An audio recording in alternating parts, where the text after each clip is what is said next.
Oh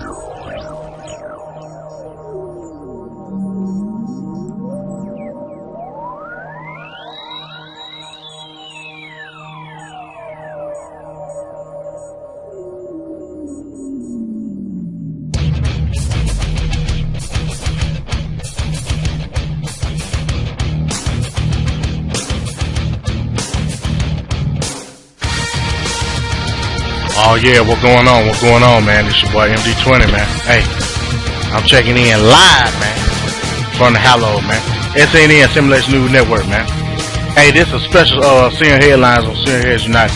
Put your U's up, man. You already know what it is. Yeah, man, this little quick video, man.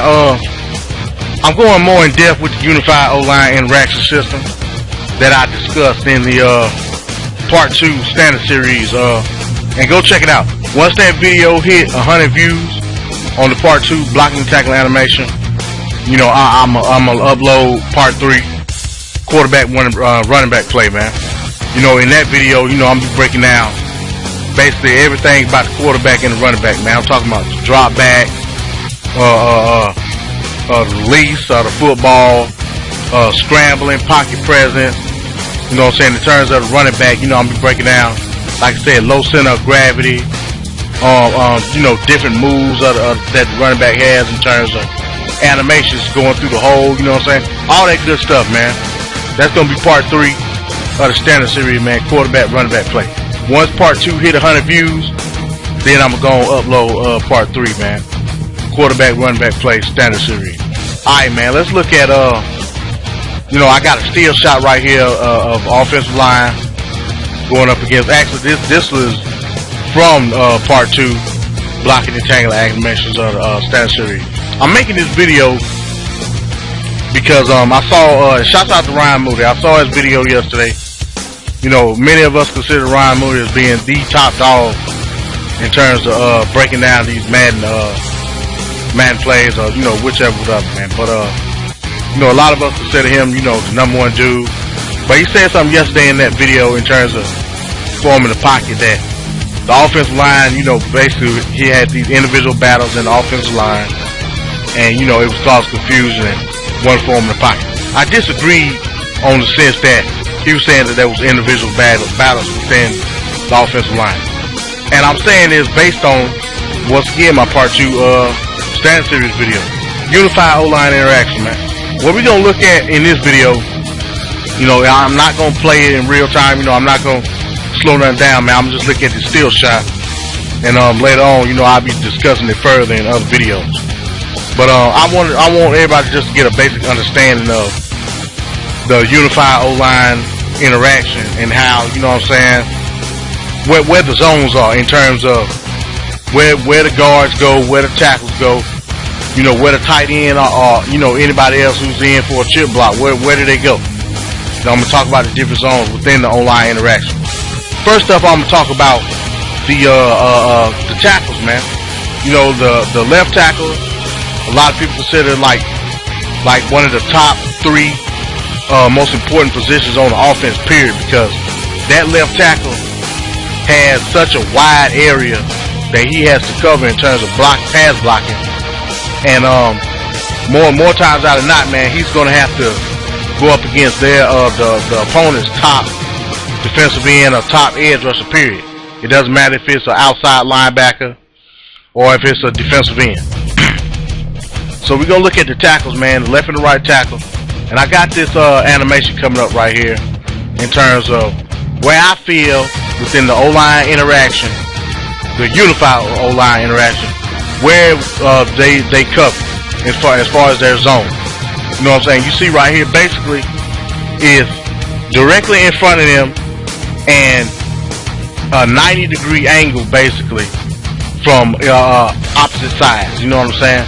This is the area that the tackles have to cover, and it's a delicate situation because these guys, the defenders, are trying to get a rush on the outside edge, but at the same time, tackles have to block in such a fashion that I don't want to say almost allowing them to get on the edge, but they're giving them enough to basically block them on the outside, but at the same time containing them from getting on their edge rush. and that's where the pocket is formed.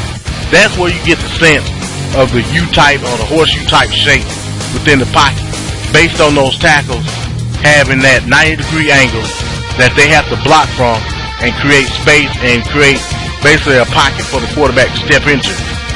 You know what I'm saying? Alright, we're going to look at the guards now. The guards are, you know what I'm saying, you know, they call them we call them cornbread down here. Because, you know, these are toughest as tough, you know what I'm saying? Usually the guards are the most heaviest, most strongest, because they have a very compact area in which they have to block. Especially in pass blocking, because basically what you're telling the guards to do in pass blocking is step back and let the rush come to you in terms of the defensive tackle. Now, the defensive end, of course, they're more athletic, but in terms of defensive tackles, you're dealing with size as well as speed, you know what I'm saying? So for the guards to step back within that area of the pocket, you know what I'm saying, what they're basically doing is stepping back and allowing the rush to come to them and for them to initiate the block. You know what I'm saying? Okay, we look at the center now. The center, you know what I'm saying, he has very important, and you talk about, you know, compartments and being compact. The center is probably the most compact, because once he snaps the ball, he's looking at whatever's close. If there's shift, if the defensive line is shifted either to the left or to the right, he has to immediately get on a person. You know what I'm saying? He has, you know, whether it be a nose tackle, whether it be a 4-down lineman, you know what I'm saying, whatever the situation may be, he has to basically snap the ball and block whoever's closest to him.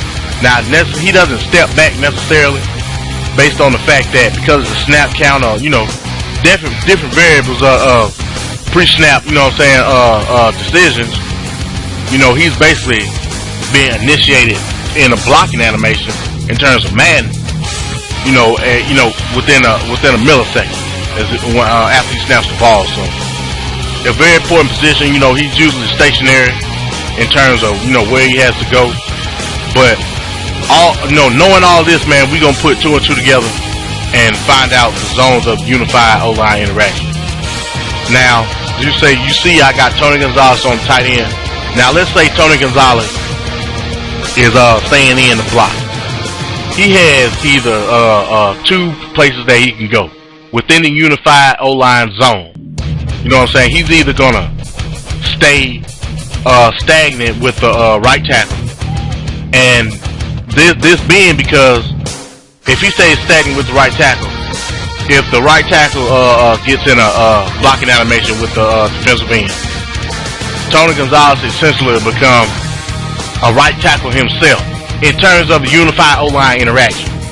That being said, that's where you get the illusion of the double team. And like I said, once again, I have videos in the future, you know what I'm saying, to be more visual in terms of what I'm talking about. Right now I'm just talking about the different zones.